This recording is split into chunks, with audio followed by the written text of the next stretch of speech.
आपण बघू शकता इकडे महानगरपालिकाचा पाणीचा लिकेज आहे आणि हे बघा, हा लिकेजचं पाणी रोडवर जातो आहे. इकडे कुठली पण बाईक स्लिप होऊ शकतो आणि हा पाणी आहे पूर्ण मातीचं पाणी आहे, चिखल पाणी आहे. कुठली पण बाईक अपघात झाला, कुठली बाईक स्लिप झाली, याचा जबाबदार कोण हे बघा.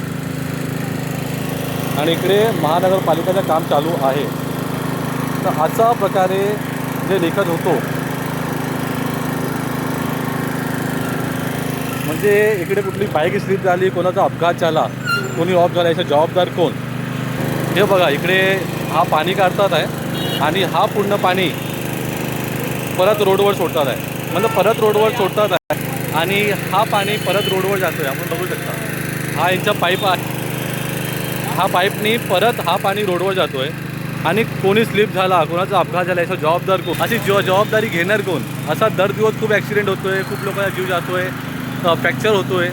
तर महानगरपालिका आणि प्रशासन जे अधिकारी आहेत त्यांनी तुम्हाला विनंती आहे की तुम्ही आमचं टॅक्सचा पैसे घेतात, तर तुम्ही एक चांगल्या प्रकारे आम्हाला सर्व्हिस द्या, चांगल्या प्रकारे आम्हाला रोड द्या. असा धोकादायक तुम्ही रोड बनवून देता, याचा जबाबदार कोण. लोकांना आपण प्रश्न उचला आणि आपण बघू शकता कशा प्रकारे आपलं जीव धोक्यात टाकण्याचं काम महानगरपालिका आणि त्यांचे जे कॉन्ट्रॅक्टर, हा कॉन्ट्रॅक्टरचे वर्कर आहेत. इकडे एक पण अधिकारी नाही, याचा जबाबदार कोण. पैसे अधिकारी घेतात पण काम करायला फक्त कॉन्ट्रॅक्टर टीमला पाठवतात.